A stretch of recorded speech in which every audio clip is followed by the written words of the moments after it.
पढ़ाई कर लेते। हालेलुया। काश हम लोग पढ़ लेते, काश हम लोग भी और थोड़ी सी अच्छी जगह पे हो। इसलिए कोई लोग बोलते क्या करेंगे पढ़ के, नौकरियां नहीं है, काम काज नहीं है, सरकार नौकरी भी नहीं है, सब कुछ है। हालेलुया।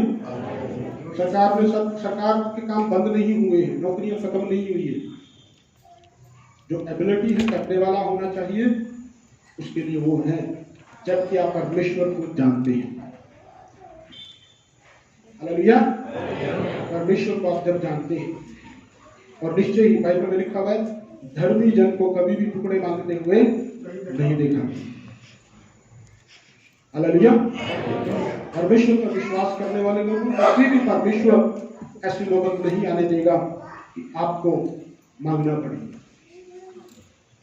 परमेश्वर कहता है, प्रभु का वचन कहता है, शेरों को तो घटी हो सकती है, लेकिन मेरे लोगों को कभी वो भूखे नहीं सोएंगे, मेरे खोजियों को घटी नहीं होगी। हाँ, आज घटी हो सकती है, विश्वास में खड़े रहे। प्रभु यीशु मसीह भी 40 दिन तक भूखा रहा। प्रभु यीशु मसीह भी सेवा में इतना व्यस्त रहता था कि उसके पास भी कभी कभी नहीं होता था, लेकिन परमेश्वर ने नहीं छोड़ा है। हालेलुया। हालेलुया। मैं बहुत जोर से, बहुत ऊंची आवाज में चिल्ला करके बोलना चाहता हूँ, लेकिन प्रभु का आत्मा के एक अनुभव के, प्रभु की आत्मा का उपस्थिति, प्रभु की आत्मा का एक प्रेशर मैं अपने अंदर आज महसूस कर रहा हूँ। हालेलुया। सुबह से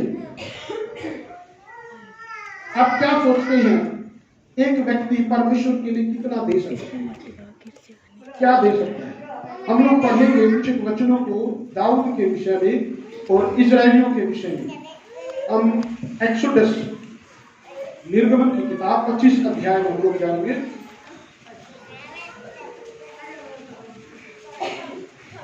निर्गमन दूसरी किताब है, सेकंड किताब है बाइबल का, फुल बाइबल, नए नियम में नहीं मिलेगा आपको। 25 अध्याय का 1 वचन से लेकर 9 वचन तक मैं पढ़ देता हूँ, हम सब लोग ध्यान से सुने। प्रभु का वचन जो लोगों को बताता है कि जब परमेश्वर ने इजराइलियों को निकाल लिया मिस्र की गुलामी से, और जब वो लोग कनान देश की तरफ जा रहे थे, तो परमेश्वर ने उन लोगों को बोला, मूसा को अपने पास बुलाया ऊपर पहाड़ पर, और उसको स्वर्ग का नमूना दिखाया कि स्वर्ग कैसा है, परमेश्वर का मंदिर कैसा है, परमेश्वर का भवन कैसा है। हालेलुया। जब परमेश्वर ने उसको दिखाया, तो परमेश्वर ने बोला तुझे इसी प्रकार बनाना है, सारी लंबाई चौड़ाई सब कुछ बताया। हालेलुया। जो लोग बाहर खड़े हैं, अगर अंदर आ सकते हैं तो अच्छा है, जगह है अंदर बैठने के लिए। बाकी वही कुछ दोनों वचन से, यहोवा ने मूसा से कहा, इजराइलियों से यह कहना कि मेरे लिए भेंट लाए। किसके लिए लेके आए? परमेश्वर कहता मेरे लिए भेंट लेकर आए, जितने अपनी इच्छा से देना चाहे उन्हीं सबों से मेरी भेंट लेना है। हालेलुया। परमेश्वर क्या कह रहा है? जितने अपनी इच्छा से, यानी कि अपनी मर्जी से, अपनी खुशी से लेकर चाहे उन्हीं से लेना है। इसका मतलब सबकी भेंट ग्रहण नहीं होती है। इसलिए कभी भी हम परमेश्वर को थोड़ा ज्यादा कभी भी दें, फूट के नहीं देना है। 2 ऐसी जगह है जहां पर इजरायलियों ने भरपूरी से दिया, और पहला ये तंबू बनाने के समय पे, दूसरा परमेश्वर का भवन मंदिर बनाने के समय पे। आगे लिखा हुआ है, और जिन वस्तुओं की भेंट उनसे लेनी है वे ये है। सबसे पहले क्या है? सोना, जो जैसा बोएगा वही काटेगा। हालेलुया। अगर आप सोना बढ़ाना चाहते हैं, सोना, तो आपको सोना बोना होगा। चांदी, पीतल, चांदी से याद आया, किसी का ये टूट गया, किसी बहन का है। हालेलुया। ये पैर की उंगली का होगा, पता नहीं, हाथ की उंगली का है। हालेलुया।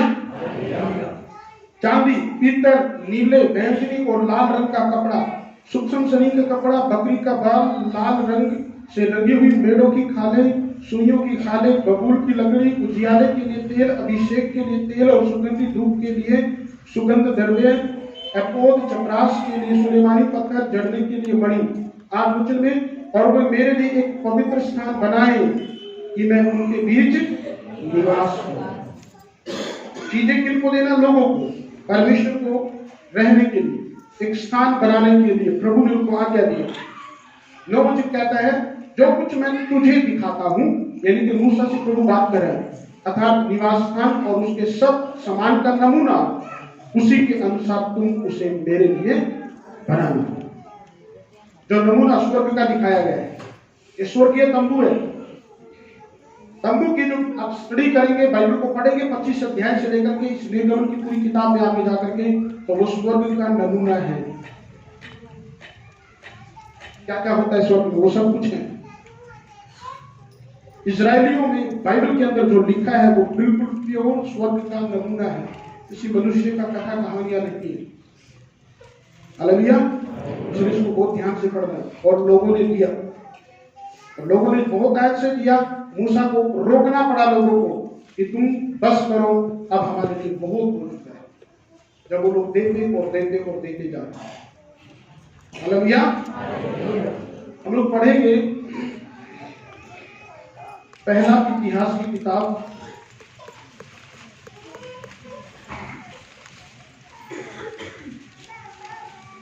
जितने भी बड़े से बड़े देने वाले लोग हैं आज वो सब फेल हो जाएंगे। जो सोचते हैं कि मैं कुछ देने वाला हूं,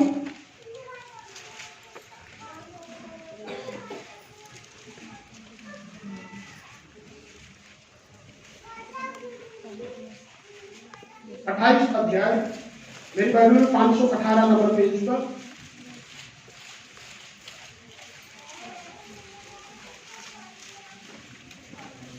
बारह वचन पढ़ेंगे, 11 और 12 वचन, 28 का 11 और 12 वचन। तब दाऊद ने अपने पुत्र सुलेमान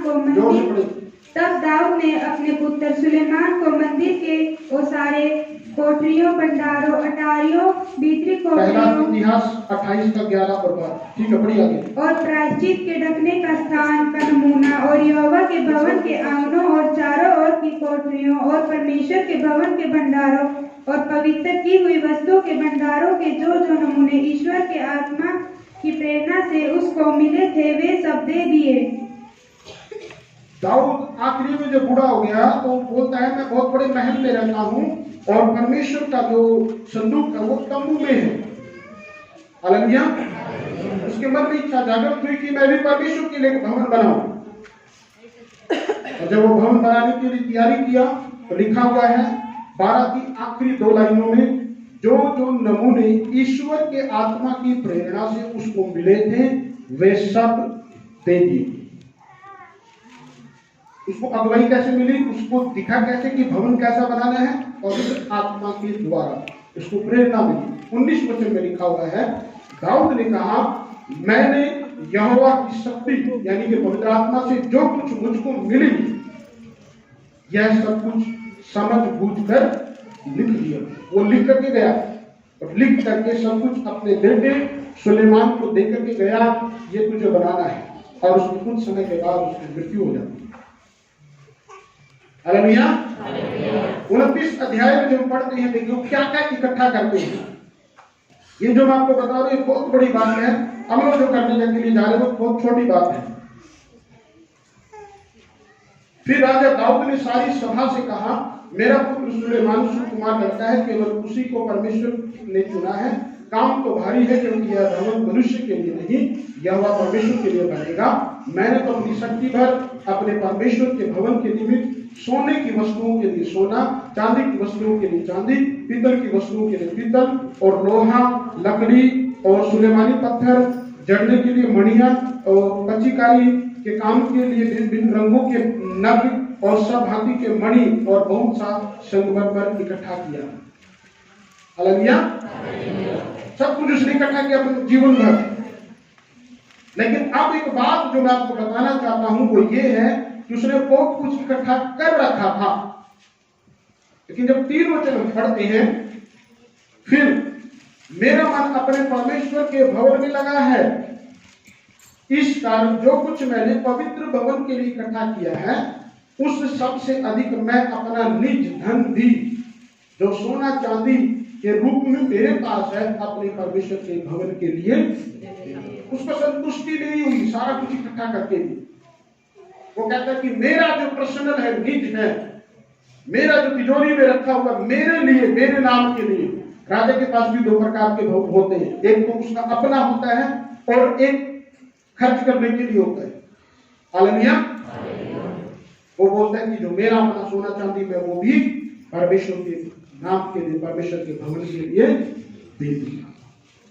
लेकिन क्या दिया उसने? अर्थात 30,000 कार ओपीर का सोना, मतलब सबसे शुद्ध और सबसे बढ़िया सोना उसने परमेश्वर के लिए दिया। कितना था वो? 30,000 कार ओपीर का सोना। कितना था? 110 टन।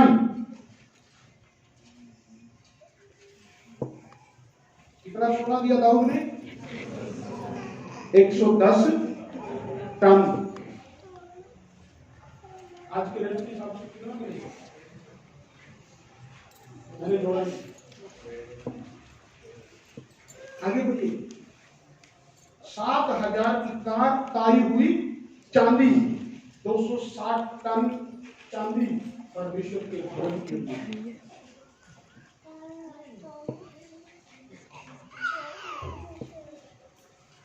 इसलिए लिखा हुआ जिससे कोठरियों की दीवारें मड़ी जाए। कहता मेरे प्रभु के भवन में, दाऊद कितना प्रेम करता परमेश्वर, कहता मेरे प्रभु के भवन की दीवारें सोने और चांदी की मड़ी हुई होगी। हमारी तरफ पेंट नहीं कराएगा दाऊद, कलर नहीं कराएगा। दाऊद बोलता है परमेश्वर का भवन की दीवार जो है सोने और चांदी का मड़ी हुई होगी। लोग बोलते देने से क्या हो जाता है, ना दे तभी तो प्रभु का देना प्रार्थना। ठीक है, आप आदि सुनकर अगर बिना दिए कुछ हो जाता है। Hallelujah, hallelujah. देने के द्वारा हम अपना प्रेम दिखाते हैं। और सोने की वस्तुओं के लिए सोना, 5 वचन में चांदी की वस्तुओं के लिए चांदी, कारीगरों से बनाने वाले से सब प्रकार के काम के लिए मैं उसे देता हूँ। अब कौन अपनी इच्छा से यहोवा के लिए अपने आप को अर्पित कर देता है? कहता मैं अपनी इच्छा से अपने आप को अर्पित कर देता है। कहता कौन है ये काम कर सकता है? फिर उसके पीछे तब पितरों के घरानों के प्रधानों, इस्राएल के गोत्रों के हाकिम, सहस्त्रपतियों, सेनापतियों, मंत्रियों और जितने भी सब थे उन्होंने भी दिया। 7 वचन में लिखा परमेश्वर के भवन के काम के लिए 5,000 की कार। हालेलुया। जो बाकी जो बड़े बड़े लोग थे, प्रधान थे, उन सब लोगों ने भी इकट्ठा किया। क्या किया उन्होंने? कितना किया? हालेलुया। 5,000 कार सोना। कितना बनाए? 110 टन और 190 टन। 10 दरकनोन सोना, 10,000 की कार चांदी, 18,000 की कार पीतल और 1 लाख की कार लोहा दे दिया। आप जानते हैं पूरी पृथ्वी के ऊपर परमेश्वर का केवल एक ही मंदिर था और वो फिर से बनने वाला है। पूरी पृथ्वी के ऊपर जितने भी मंदिर सब देवी देवताओं के नाम से है, ईश्वर के नाम से। क्या कभी सुना प्रभु ने कहीं पे परमेश्वर का मंदिर है? एक सत्य पूरी पृथ्वी के ऊपर परमात्मा का मंदिर कभी सुना? कहीं भी नहीं सुना, लेकिन उसका जिक्र बाइबल में है, जो इजराइल देश में पूरी धरती पर एक ही है। और बाइबल कहती है वहां पर परमेश्वर आता और जाता था। आप लोग जीवित और सच्चे परमेश्वर की आराधना करती है, जिसको लोग ढूंढते ढूंढते थक चुके हैं।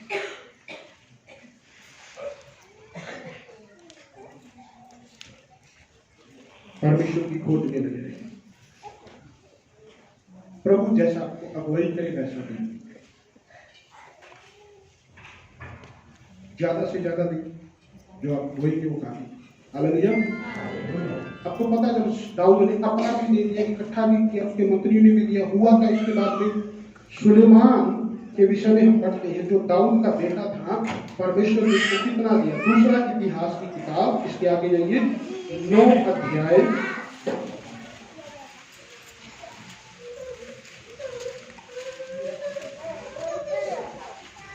सुलेमान जब राजा बन गया उसने परमेश्वर का भवन बना दिया। उसके बाद उसके पास जो सोना एक साल में आता था, इनकम थी उसकी एक साल की, नंबर बड़ा खतरनाक है वो। 13 वर्ष जो सोना प्रतिवर्ष सुलेमान के पास पहुंचा करता था, उसका तोल 666 की कार था। हालेलुया। कितने दिन? एक साल में सुलेमान के पास केवल जो सोना आता था वो कितना था? 666 की कार। हालेलुया। 666 खतरनाक नंबर है, बहुत लोग जानते इस बारे में। 25 टन सोना उसके पास एक साल में आता था। दाऊद ने दिया, परमेश्वर ने उसके बेटे को इतना दिया। बाइबल में लिखा हुआ है कि वो चांदी रखने की जगह नहीं थी उसके पास, और लिखा है कि चांदी उसके टाइम में पत्थरों के बराबर हो गई उसकी वैल्यू। 27 वचन में लिखा है। राजा ने 9:27 राजा ने ऐसा किया कि बहुतायत के कारण यरूशलेम में चांदी का मूल्य पत्थरों का सा और देवदारू का मूल्य नीचे के देश के गुलरों का सा हो गया। हालेलुया। परमेश्वर को देने वालों, अपनी संतान को परमेश्वर खाली नहीं छोड़ेगा। Hallelujah, hallelujah. परमेश्वर आपको आशीष करे और ये प्रार्थना तो इसी रीति से आपको बढ़ाए। ये कितने गुना है? हजारों हजार गुना परमेश्वर दे सकता है। हालेलुया। हजारों हजार गुना परमेश्वर दे सकता है जो आप देंगे। प्रार्थना करेंगे, हमें एक चित होकर, एक मन होकर हम इस कार्य को करना है। सिर्फ किसी के लिए नहीं, आज तक जो कुछ आपने दिया, आज भी जो आपने दिया और आने वाले दिनों में जो देने वाले हैं, परमेश्वर उसको जानता है। हालेलुया। धन्यवाद करें परमेश्वर को, प्रार्थना करें। प्रभु परमेश्वर, hallelujah, hallelujah, hallelujah, hallelujah, hallelujah, hallelujah, hallelujah. प्रभु हमारे दिलों को तैयार करें, हमारे मनों को तैयार करें प्रभु। प्रभु हम आपकी सेवा के लिए देने पाए। हो स्तुति स्तुति स्तुति स्तुति स्तुति हो, प्रशंसा तारीफ हो, महिमा हो। धन्यवाद प्रभु यीशु, धन्यवाद प्रभु यीशु।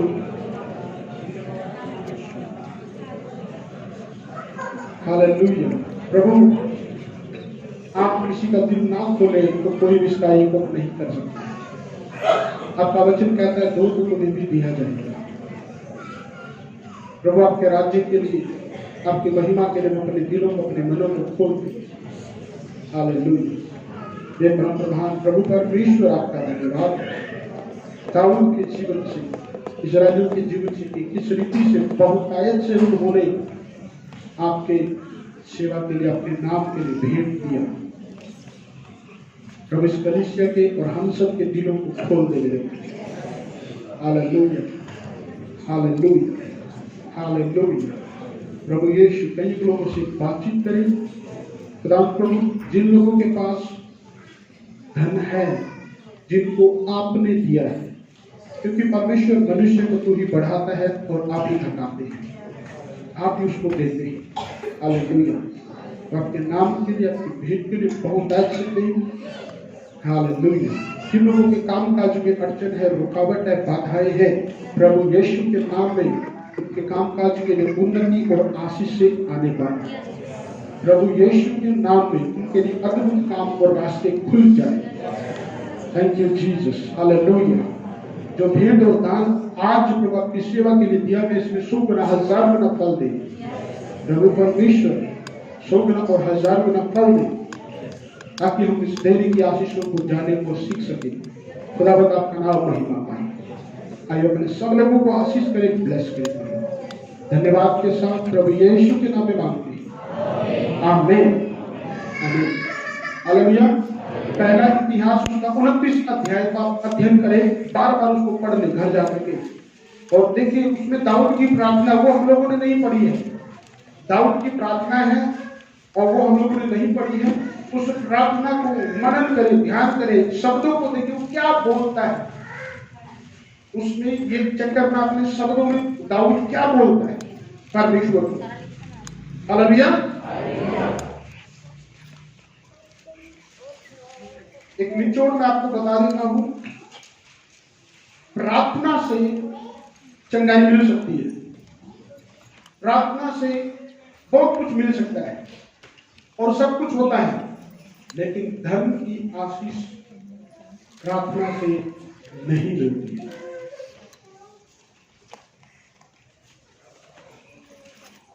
धर्म की आशीष, बाइबल का जो सिद्धांत है, बाइबल की जो डॉक्ट्रिन है वो यही है कि देने से मिलती है। चाहे ऐसा मत करना, हालेलुया, चाहे देने वाला प्रार्थना थोड़ी करता हो, लेकिन देखना वो जरूर बढ़ेगा उसी में। हो सकता है प्रार्थना का जीवन उसका कमजोर होगा, चर्च में भी शायद काम आता हो, लेकिन अगर वो देगा तो वो वचन जरूर पूरा होगा। प्रार्थना करेगा तो उसके दूसरे सारे बंधन भी टूट जाएंगे। अगर एक व्यक्ति प्रार्थना भी कर रहा है, प्रभु भी बढ़ रहा है और देने वाला भी है, तो उसका लाइफ पूरी रीति से बिल्कुल प्रभु के अनुग्रह के अनुसार सारी जगह से, उसके परिवार में, बच्चों में, घर में, काम काज में, सब चीजों में वो बढ़ेगा। कोई उसको रोक नहीं सकता, कोई जादू टोना उसको नीचे नहीं कर सकता, कोई आपका शत्रु दुश्मन आपके सामने खड़ा नहीं हो पाएगा। हालेलुया। आज चाहे लिख लो, मैं जब से बैंगलोर में तब से प्रचार कर रहा हूँ, लिख लो चाहे आज 6 महीने 1 साल, आप दे करके देखिए अपना दान दशमांश और भेंट। हालेलुया। 1 साल 6 महीने 3 महीने के अगर आपके जीवन में, आपके घर में, आपके काम में परिवर्तन ना आए तो मुझे बोल देना, नहीं तो आप बंद कर देना। हालेलुया। तो तुम्हें भी जब आप आशीष करें। एक थोड़ा सा वचन है 10 मिनट के लिए, हम लोग उस पर जाएंगे, उसके बाद हम प्रार्थना में जाएंगे। नेचर लोगों के लिए तो प्रार्थना करनी है। हालेलुया। परमेश्वर जीवित है, आप लोगों के काम, अपने जीवन में अद्भुत कामों को करना चाहता है। हालेलुया। जितने लोगों ने पवित्र आत्मा पाया है पिछले दिनों में, आप लोग कोई स्पेशल नहीं हो। हालेलुया। जितने लोगों ने अन्य भाषा का वरदान पाया, आप कोई स्पेशल नहीं हो, लेकिन आप स्पेशल से भी ज्यादा हो। हालेलुया। हालेलुया। मैं इसलिए बोल रहा हूं, आपने पाया है, आप उस बात में कोई घमंड नहीं करना है। जब जिम्मेवारी आती है तो जब जब जब जब कोई व्यक्ति बढ़ता है किसी चीज में, तो उसके ऊपर जिम्मेवारी भी ज्यादा आती है। आपकी उस व्यक्ति की जिम्मेवारी ज्यादा बन जाती है, उसको हल्के में नहीं लेना है। जो गिफ्ट, जो वरदान, अन्य भाषा, पवित्र आत्मा आपको मिला है, आपको छुआ है प्रभु, वो हल्के में नहीं लेना है। जिसको नहीं मिला है, आपकी जिम्मेवारी उससे ज्यादा है, प्रभु की सेवा करने की, प्रभु के लोगों की प्रार्थना करने की, कलीसिया के विषय में भलाई सोचने की और कलीसिया की उन्नति की सोचने की और बाइबल को समझने और पढ़ने की। अगर आप इसमें नहीं बढ़ेंगे, आपने जो पाया है आप उसको खो देंगे और फिर दंड के अधिकारी होंगे। हालेलुया। क्योंकि हम जीवित परमेश्वर की आराधना में हैं, जीवित परमेश्वर के भवन में हैं। हालेलुया। परमेश्वर आपसे प्रेम करता है। जिन लोगों ने नहीं पाया है, अगर आपको लगता है आपको प्रार्थना करने की जरूरत है ताकि आप प्रभु में बढ़े, प्रभु आपसे प्रेम करता है। बहुत लोग पवित्र आत्मा पा करके भी, अन्य भाषा बोल करके भी, और बहुत लोग जो है ठीक होकर के भी समझ नहीं पाते हैं कि मेरे जीवन में कभी भी पाप क्यों है, दुष्टात्मा क्यों आती है, बुरे सपने क्यों आते हैं, शैतान अटैक क्यों करता है, बीमारी क्यों आती है। हालेलुया। आज इसके विषय में मैं थोड़ा सा आप लोगों से बातचीत करना चाहता हूँ। 2 कुरिन्थियों की पत्री 3 अध्याय और 10 अध्याय 3 वचन से लेकर वचन ध्यान से सुनना, बंधन टूटते हैं वचन से।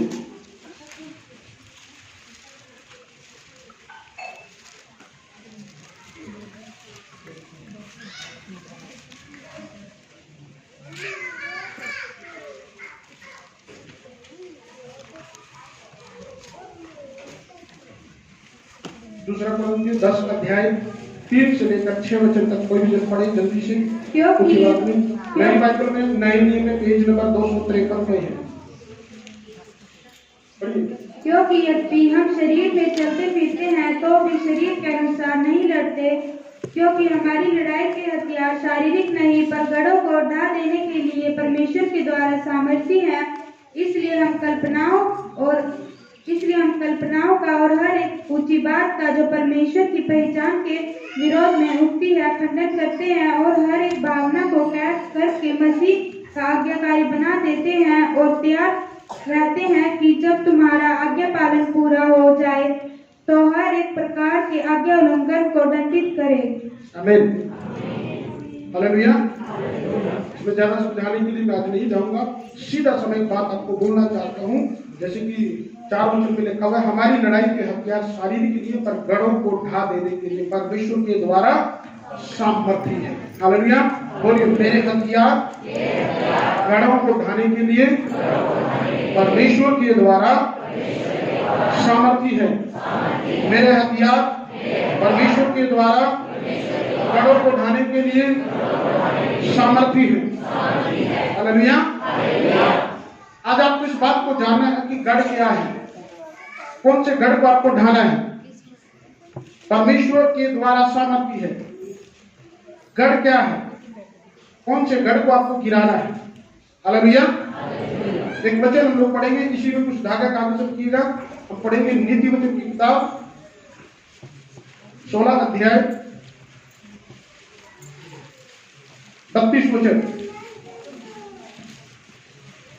विलंब से क्रोध करना वीरता से और अपने मन को वश में रखना नगर को जीत लेने से उत्तम है। हालेलुया। मेरे पीछे बोलिए, विलंब से क्रोध करना वीरता से और अपने मन को वश में रखना नगर को जीत लेने से उत्तम है। जो लोग क्रोध करने में विलंब करते हैं, रुक जाते हैं, जो अपने क्रोध को काबू में कर सकते हैं, वो बहुत ताकतवर व्यक्ति है। हालेलुया। ध्यान रखना, जो व्यक्ति कम से कम क्रोध करता है उस व्यक्ति से जल्दी टक्कर मत लेना। जो व्यक्ति बहुत जल्दी क्रोधित हो जाता है आप उसको चुटकियों में हरा सकते हो। हालेलुया। वो फंस जाएगा बहुत जल्दी। जो क्रोध कम करता है और रुक जाता, अपने क्रोध को रोक लेता है, वो व्यक्ति बहुत ताकतवर है, वो एक जबरदस्त योद्धा है। उससे जल्दी टक्कर मत लेना। हालेलुया। बाइबल कहती है अगर अपने जो अपने मन को वश में रख लेता है वो किसको जीत लिया उसने? नगर से भी बड़ी बात है। हालेलुया। नगर को जीत लेने से भी बड़ा काम उसने कर लिया, जिसने अपने मन को जीत लिया है। कुरिन्थियों की पत्री में यही वो गढ़ है जिसको हमें जीतना है। बहुत सारे प्रभु के लोगों ने इस बात को कहा है कि हमारा मन जो है ये एक युद्ध का मैदान है। हालेलुया। हमारा मन क्या है कि युद्ध का मैदान है, इसमें हर टाइम युद्ध चलता रहता है। इसलिए जो गढ़ है वो हमारे मन में है, हमारे अंदर है। हालेलुया। गढ़ क्या है, कौन सा है? गढ़ है अविश्वास का गढ़।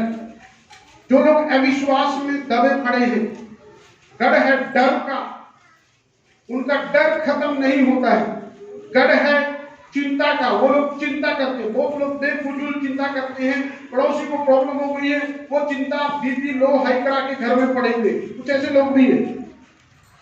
बीमारी का गढ़ है, बहुत कुछ करा करके बीमारी नहीं जा रही है।